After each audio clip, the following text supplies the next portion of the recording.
Let me do that again. Yeah. 1, 2, 3. What up, guys? It's Pat and Mickey from the Normies. We're back to react to more Mindhunter, Season 1, Episode 3. And Pat is back in town from Miami for a weekend, so we thought it would be a good opportunity to fire up some more Mindhunter. I'm really excited. It's been like weeks since we saw it. I've been itching to just like binge this show. I'm almost like, should we just cancel and just watch it? Like, but no, I think this is a sleeper hit. If you guys don't know about Mindhunter yet, and you're just like checking out our reactions, first of all, don't use the reactions as a means to watch the show. It's on Netflix. Get somebody's password. You know how it goes, and watch the show. It's really, really, really good, and I think it's a sleeper hit. Season 2 is coming out soon, so hopefully we will get through it. But what do you think about it so far, man? I like it, and I was hooked from the first episode, which was crazy. That a lot of people say it really doesn't pick up in the first episode. It picks up, later, like after 3 or 4 episodes. But yeah, I was hooked after the first. I think I already explained it why I really like that show over general, anyways. Yeah. But yeah, it's kind of weird. I was telling him earlier that it's kind of like watching TV back in the day, where you have to like wait every week to watch a show. Mm-hmm. So that way, because like right now when I'm at watching Netflix, it's always on my thing. It pops up like, you want to continue watching. I'm like, man, it's a better way to digest stuff because it gives you time for that previous episode to set in. Mm-hmm. I feel like when you binge stuff, you're not retaining a lot of it. That's why I binge a lot of shows. I've seen a lot of shows, but the ones that I've binged, I'm like, I can't remember anything about it because like it's too continuous. So it's nice to have that. But anyways, last episode, they are interviewing Ed Kemper, and they have the mystery of the person that beat up the old lady, and they're trying to find him. I think it's a kid. They think it's a kid. But it's really interesting, guys. But anyways, we've talked enough. There's really nothing much to say. There's a mystery that's like unfolding. I'm really curious about the characters. I've kind of forgotten their names. It's been a few weeks since we watched it, but let's jump into this now. You know, when you sent me your notes from the Kemper meetings, I was in a real rut with my new book. What's your book about?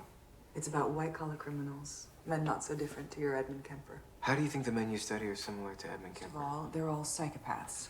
I study captains of industry. But you think they have the same underlying personality traits? Well, Kemper shows a total lack of remorse, a lack of inner emotional structure, no ability to reflect on the experience of others. You saw this in my notes? It would have been clearer if you'd recorded and transcribed your interviews verbatim, but... Oh, that's why there's a tape recorder. They're gonna start. Ooh, that's a good idea. Well, these men are just sitting here, locked up, and we're too afraid of the morality of it to see the far-reaching value of their insights. Far-reaching in law enforcement? Into behavioral science, early detection, criminology, you name it. Wow, yes. This is what I've been saying the whole time. Oh, have you? You obviously it's on a more formal footing. It's going to take a lot of time and energy to expand it into a larger project with a specific questionnaire. Like their family histories, what their thoughts were on why they did it, when they were aroused during the killings, that sort of thing. Then contrast, compare, and publish. Publish? But you can't just circulate your findings within the FBI. I mean, maybe even turn it into a book. A book? Whoa. We definitely appreciate the vote of confidence, but we weren't even allowed to send you those notes. We can't publicize what we're doing. Oh. Our department head gave us weekends only. And I think he likes that idea, though. We still have students. We travel around the country and teach FBI techniques to cops. Oh. We're seeing Benjamin Miller in Bridgewater this afternoon. It's gonna be a crazy job. We can go bit by bit. You know why it took me nearly a decade to publish my book? Because narcissists don't go to the doctor. Psychopaths are convinced that there's nothing wrong with them, so these men are virtually impossible to study. Yet you have found a way to study them in near-perfect laboratory conditions. That's what makes this so exciting and potentially so far-reaching. Damn. It's not that I disagree. Damn. Enough time with Holden. Interviewing 40 men across the states is a full-time job. And if you want this to be a legitimate academic study, then you're looking at 4, maybe 5 years, and compiling, analyzing the data. Right. He's getting hard on for it. Well. She made it sound so epic. Right. But smart though. She has a smart play. Debbie's the first girl I've really dated since high school. Dated. Yeah. My wife's the first woman that I've married. It's at 3 o'clock.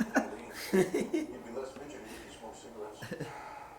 I like their dynamic. Yeah. There's been another one, same age as Rosemary Gonzalez, only this time she's dead. Damn. Did she have a dog? Please tell me there's a dog. A bigger dog, slit from ear to ear. Amen. What the fuck? Yeah, that's kind of a fucked up reaction, though. He's just interested. We did talk to some older guys. And this one right here is pretty interesting. Just came walking up off the street. Hey, what happened? Did anybody see? You've been drinking. One of these guys that likes talking to cops, you know? Damn. Coming back to his own crime scene and shit. That's fucked up, man. Damn, dude. See, I think that's how the gore works in this show. They like. And also, remember, Kemper was the guy who likes to talk to cops and stuff too. Yeah. These gentlemen were the FBI. Well, now what has he done? Oh, he's got his hand in his pocket. I bet he has a bite or something. A wound. I might as well be dead for all he cares. Just kill me now because that is what you're doing. And it is a slow. It's him, bro. He's still a dog and stuff. I might as well walk up to the freeway, stick my head under a truck and save myself. Damn. Dude, this show is awesome. Like the visual storytelling. Are these yours, Dwight? You'd think he'd be out of my hair by now. Move the fuck on, but no. You sleep on the couch here? We ain't not too drunk to get up there. She's Maybe we could talk outside, Dwight. Have a smoke. Take him. Just give me a fucking moment to breathe. You think it's him? Yeah. I saw a dog leaving the house, but I don't see a dog around here. Oh, you think his mom like maybe leashes him and makes him eat her out of the fucking? Yeah. Must be tough bringing a girl home with your old lady breathing down your neck like that. I don't have a girlfriend. Good-looking guy like you, I don't believe you. You trying to suck me off? Put it this way. You never had a girlfriend? One time, she got pregnant. My mom decided we were too young to get married, told her parents. She ratted you out. How'd you get those scratches? I get drunk, I don't know. I've never seen alcohol give a guy scratches before. I don't have a dog. She's the one with the dog, not me. Your mom. Why don't you tell us right now how you got those scratches so you don't lie to an FBI agent, okay? I got them from a police. I think he's about to try to run or something. It's pretty tense, man. Like they're just having a conversation in the driveway. She don't know what she wants. No? Who just meets a guy, then she moves him right in? You know? Kind of fucking weird. Did you ever talk to her about it? What? She made you get an abortion with your girl. Do you get a say in her romantic life? Do you get a say in hearing them fuck? I think that would piss me off. If my mom told me what to do. Yeah, they're like trying to trigger him. Yep. Yeah. How come you let your mom treat you like that? Don't you ever stick up for yourself? I stick up for myself. I'm sorry I didn't hear you doing that in there. I didn't hear him say anything in there. I stand my ground. I'm no pussy. I'm not saying you're a pussy per se. I'm saying, why do you stand there and take it? You don't know what the fuck you're talking about. You ever cuss her out? I give as good as I get. What does that mean? You ever been in a fight? Maybe. But not with mom, right? Mom's different. You only have one mom. Never laid a finger on her. You didn't even raise a hand to her. Of course not. You raise a hand to your mom, it all goes to shit, right? Damn, dude. It's a tense scene. Damn, look at this camera work. This is so good, bro. This camera work is so good. Makes sense. You need to let off steam, show her who's boss. You'd never hurt your old lady, but You never hurt her because she loves you.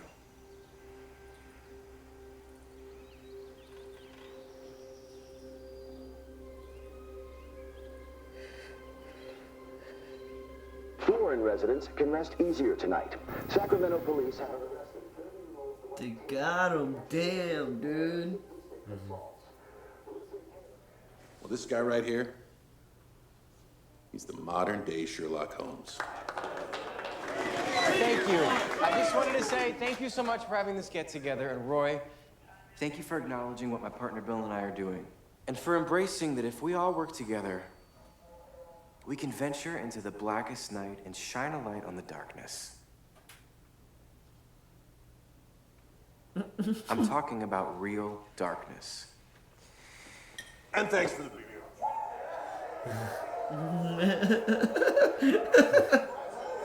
Well, he knows I killed the room for sure. He really does. Like, okay. If only you could shine a light on the darkness, you could illuminate my keys.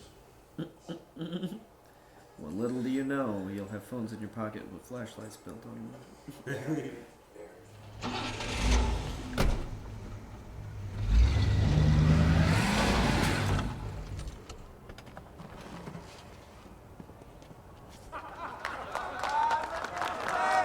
What the hell? Was that a prank? Yeah. Okay, you got us. Man, Man, that's a weak ass shit, bro. bitch ass prank, man. Right. Just, I'm trying to get home. Yeah, I wanted to hear how you doing. That's all. Do you mean that violence in the movies drove you to kill those women?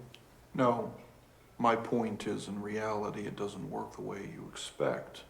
When you stab somebody, they're supposed to fall dead. In reality, when you stab somebody, they lose blood pressure and they leak to death very slowly. So I was reluctant. I didn't enjoy it. You know, it all really goes back to my perceived inability to communicate. I was scared to death of failing in male-female relationships, even sitting down to talk to a young lady. Ironically enough, that's why I began picking people up. I pick a girl up, and I'm going a little further each time. It's a daring kind of a thing. Like first there wasn't a gun, but then a gun is in the car. I could feel it consuming my insides, this fantastic passion. Fantastic passion. It's a good phrase, no? Then it builds the feeling? And at some point you begin to enjoy the thrill. Look, when you slit a person's throat, you need to cut it from ear to ear in order to sever the windpipe and the jugular so that they bleed and suffocate at the same time. Otherwise, they'll just be in a great deal of pain. That's how I learned the term ear to ear. Literally what that meant. People think it's just an expression. It's not. It's an instruction. You don't want to. You have to. So there's no pleasure, Ed? Sure there is. I just wanted the exaltation over the party. In other words, winning over death. They were dead and I was alive. That was the pleasure. Dude. Marry the best. This guy's a good actor. Whoever. Yeah. Man. Did you ever talk with anyone about this? Your mom, maybe? If I could get a word in edgewise, everything would have been different. I was her toy all my life, right up until the moment I cut off her head with a hunting knife. It's the way he like talks about it. Why did you do what you did? And I knew I was gonna kill her. You know. I was honest with myself for the first time. Is it true that you put part of her into the garbage disposal? Her vocal cords. Why? Because I couldn't shut her up. She wanted to destroy me with words, literally, so I shut her up for good. And now everyone knows it was because Is this real? That's crazy, right? I think this is like real. This is what like must have happened. Right. Yeah, exactly. I can see it. Fuck, man. Pizza. You guys. Okay. So I got in the door and I said to Mom, you know, I've never been on a date with a girl, Mom. And what did she say? Thank God. Can you believe that? What a bitch. That's when I started burying the heads in the backyard. Sure. Right underneath Mom's bedroom window. Their faces looking right up at her window while she was at home.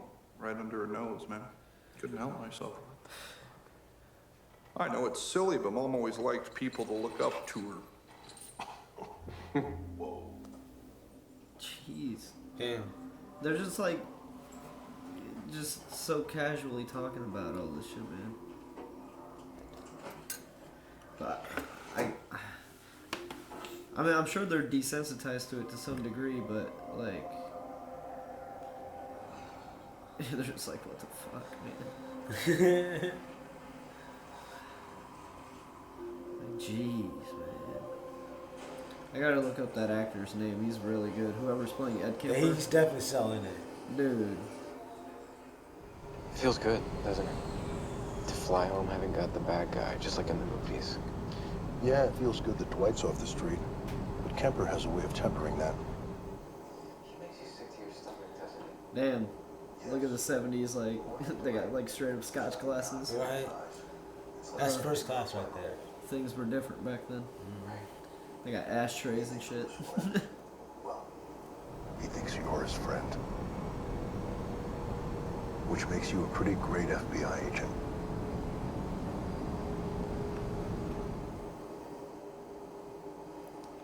But he's low-key thinking, I kind of am his friend, though. Dr. Carr. Agent Ford. Welcome to Quantico. Thank you. Quantico. Isn't that a show? Yep, it's flashing pretty good. So what are you teaching? I'm teaching a class on the intersection of sociopathy and fame. People like Andy Warhol, Jim Morrison. Their celebrity becomes the only thing they need to sustain their ego. Nixon was a sociopath. Very similar. How do you get to be president of the United States if you're a sociopath?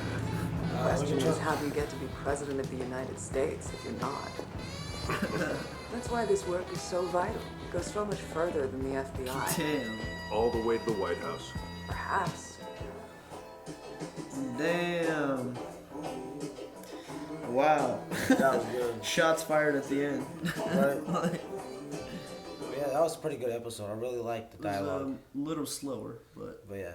But the dialogue is really good. yeah, the dialogue is Like Ed Kemper, bro, like when he tells the story, bro, it's fucking awesome, bro. yeah. Hold He on. sells it. I'm gonna look up that actor's name real quick. Cameron Britton.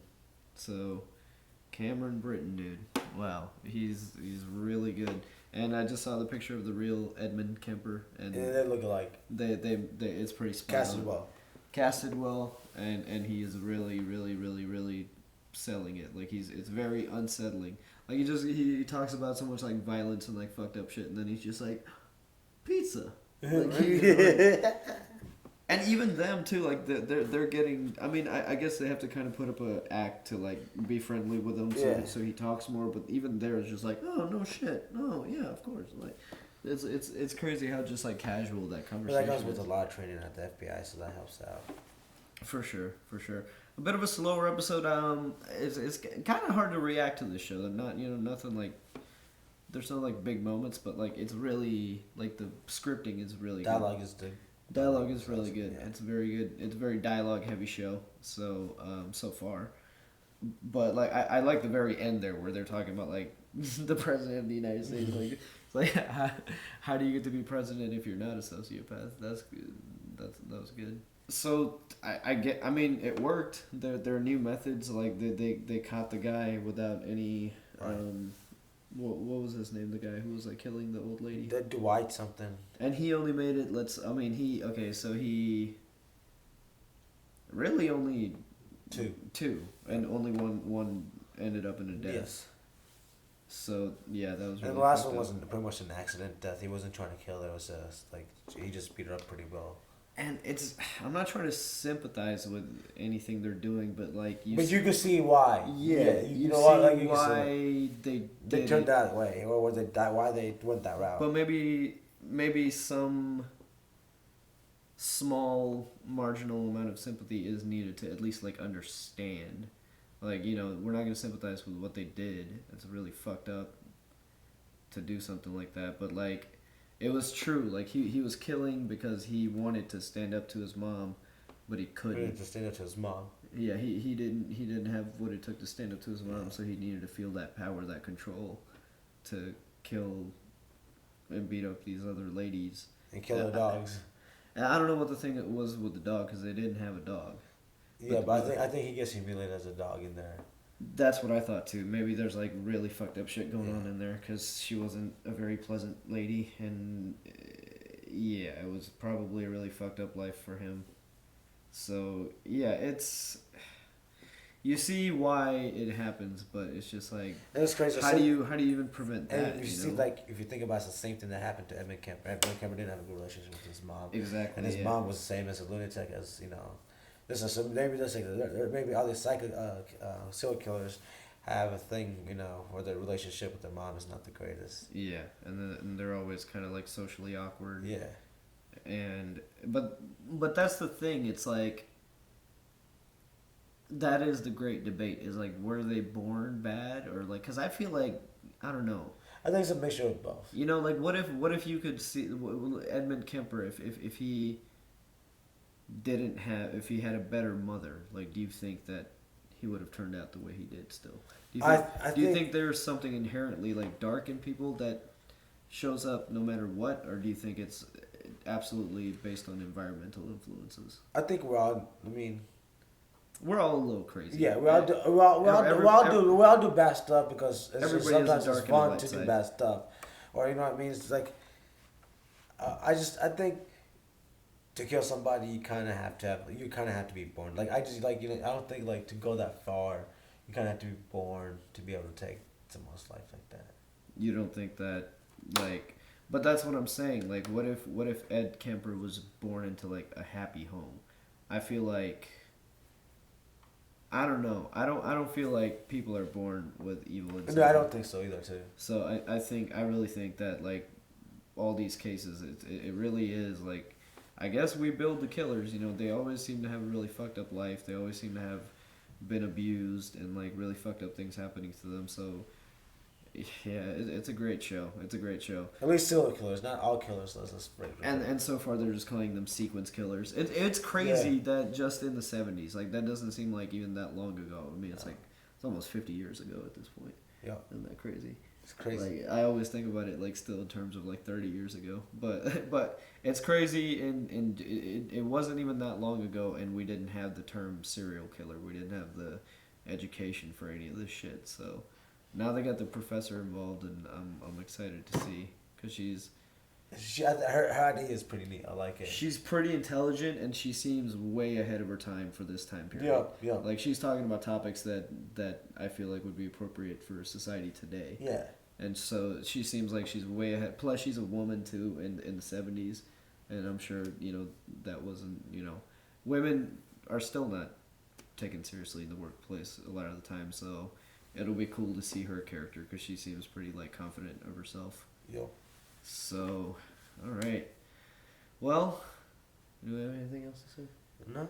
I'm excited to see the next episode. Yeah, me too. All right, guys, that was episode 3.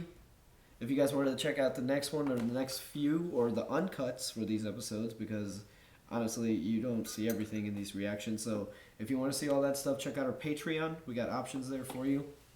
If you don't want to check out the Patreon, just leave us a like, comment, subscribe, share the video. That helps us out a lot too.